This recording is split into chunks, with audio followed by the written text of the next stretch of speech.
அஸ்ஸலாமு அலைக்கும் வரஹ்மத்துல்லாஹி வபரகாத்துஹு. Welcome to Tamil Islamic Hidaya. Shaban மாதத்தின் பரக்கத்து நிறைந்த மிக சிறந்த ஒரு இரவு தான் பராத்துடைய இரவு. ஷாபான் மாதத்தின் 15வது நாள் தான் பராத்துடைய நாள்.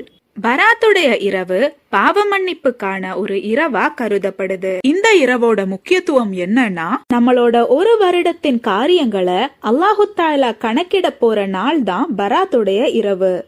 இந்த வருஷம் இன்னாருக்கு எவ்வளோ பரக்கத் கொடுக்கணும், இவரோட ஆயுசு நீட்டிக்கணுமா இல்ல குறைக்கணுமா, நோயால இவரை சோதிக்கணுமான்னு எல்லாம் இந்த நாள்ல அல்லாஹு தஆலா கணக்கிடுறான். நபி ஸல்லல்லாஹு அலைஹி வஸல்லம் அவர்கள் அன்னை ஆயிஷா ரலியல்லாஹு தஆலா அன்ஹா அவர்களிடம் ஷாபான் 15ஆம் தேதியை பற்றி கூறினார்கள். அதில் பிறக்க போகும் ஒவ்வொரு மனிதனை பற்றியும், இந்த ஆண்டு மரணித்து போகும் ஒவ்வொரு மனிதனை பற்றியும் இந்த நாள் அல்லாஹு தஆலா பதிவு செய்வான்.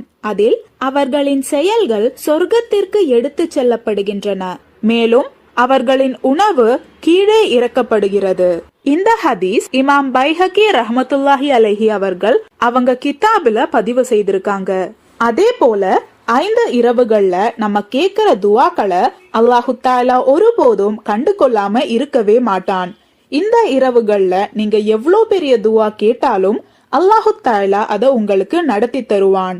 அதுல ஒரு இரவு தான் பராத்துடைய இரவு.